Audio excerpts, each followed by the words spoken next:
London Airshow 2022.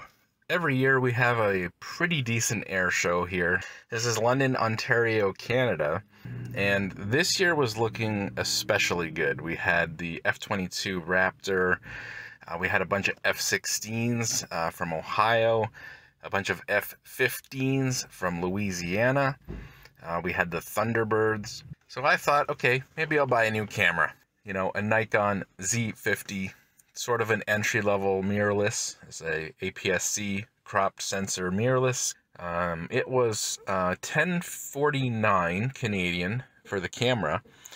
I needed the adapter, the FTZ II, which adapts the older E-mount lenses from your DSLRs to your newer Z-mount for your mirrorless cameras. The adapter was $199, $200. And I bought an extra battery because you're going to need it. The battery life on a mirrorless camera typically is not as good as a DSLR.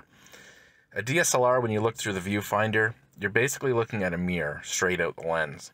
There's really not that much going on as far as electronics when you're just looking through the viewfinder. So it uses very, very little battery power compared to a mirrorless camera where your viewfinder is electronic. You're basically looking at a screen, and so it uses a lot more power.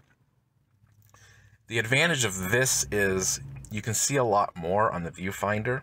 You can go through your menus in the viewfinder. You can do video in the viewfinder. On a DSLR, when you take video, the lens the mirror has to flip out of the way.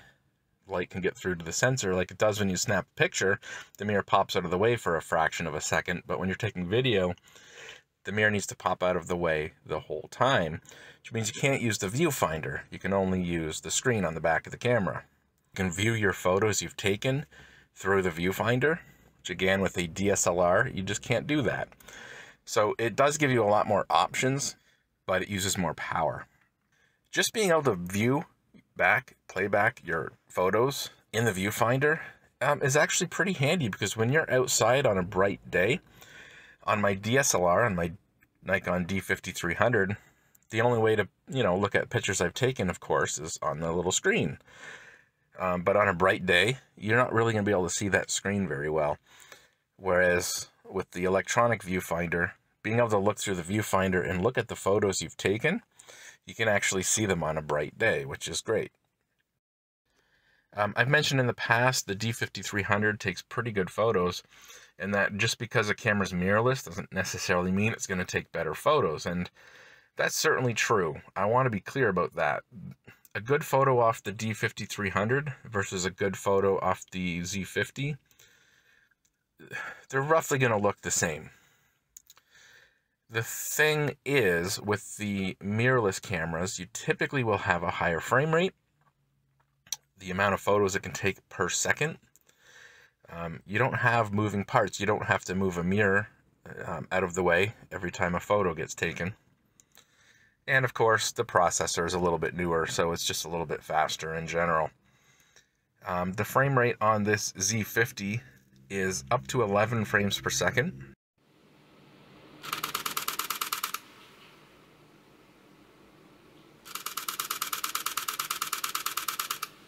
So it's easily, well, I was going to say twice. It's probably closer to 3 times faster than the D5300. Also, the autofocus is a lot more advanced. On the D5300, I believe you had 9 focus points compared to 209 on the Z50. And again, that's just common with mirrorless cameras, is they're going to have more focus points. You're going to have more advanced focus tracking. For example, I have face detection and eye detection, and I can, tell the camera what I'm looking at and then tell it I want it to track that. So it can track things that are moving across the frame. So you have a lot more options with how autofocus can track things. In conjunction with a higher frame rate, just generally means you're more likely to get more good pictures, especially if it's stuff like these planes, these Thunderbirds coming in at each other. They're going about 500 miles per hour, which means they're closing in on each other at about 1,000 miles per hour. And to get this exact frame where they're like perfectly meeting is not as easy as it sounds on the DSLR, where you have maybe 5 frames per second. You might not actually catch this exact moment, this exact fraction of a second in time, where with the 11 frames per second you probably will. So it just makes it more likely that you're going to get more good pictures more of the time. So I thought, okay, this Airshow looks good. It's going to be a good year. We got the Thunderbirds. I'll go buy the Z50. So I bought the Z50, the lens adapter, and the battery.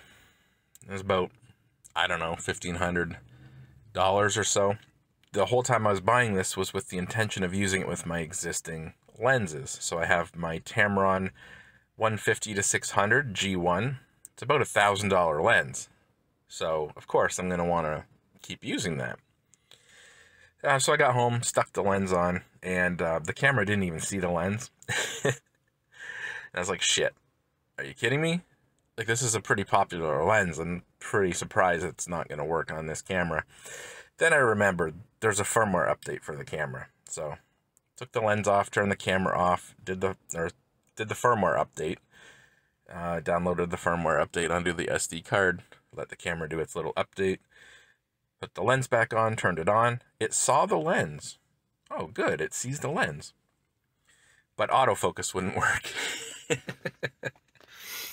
So technically it sees the lens, and technically I can take pictures, but the autofocus isn't working. So it turns out that the G1 doesn't work on the newer Z series cameras, at least the Z50 anyways. But the newer version, the G2, does. And again, I was aware of the G2 for a while, as it's generally regarded as having a slightly sharper image than the G1. So at this point, I'm $1,500 in already. I was like, do I just return this camera, go back to my D5300, or do I just say fuck it and go and buy the G2 version, which, by the way, $1,600 for the G2, $1,600 Canadian. So I went back to the camera store and I bought the G2. So yeah, I'm a little over $3,000 in at this point just to get slightly better pictures at an air show. Can I honestly say it was worth it? No. As an amateur photographer, no. But I had a pretty good month last month. I made about an extra $3,000 last month. And so I did factor that in. If it weren't for that, I probably wouldn't have justified this. I could still afford it. It's not a question of being able to afford things. A lot of times it's, can you justify it, right? And so, yeah, I had that in the back of my head that, I had a good month last month.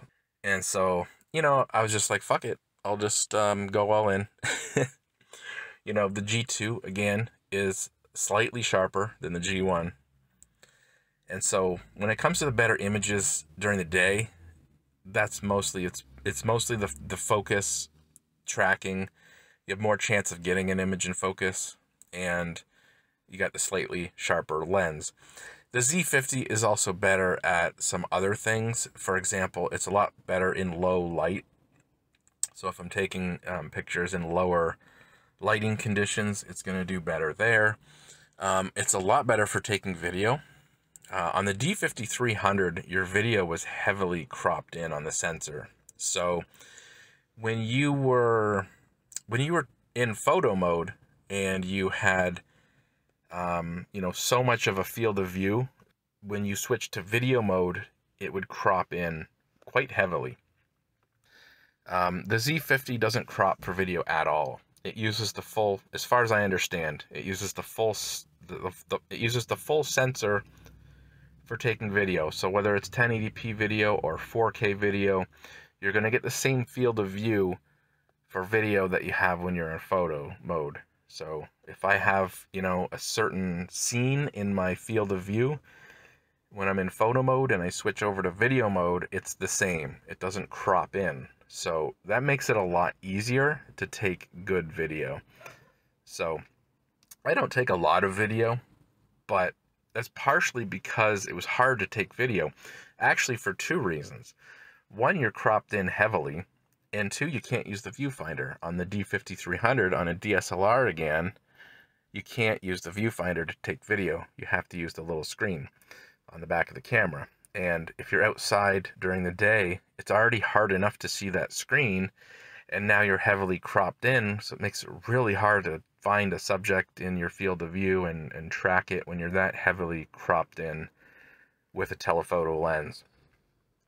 So now we're not cropped in, and I can use the viewfinder. It makes it easier to track, makes it easier to see if I'm outside during the day. There's a lot of advantages when it comes to taking video on this mirrorless Z50 over the old DSLR D5300. So, yeah. Again, as an amateur photographer, I can't say it was worth spending $3,000 to get slightly sharper images.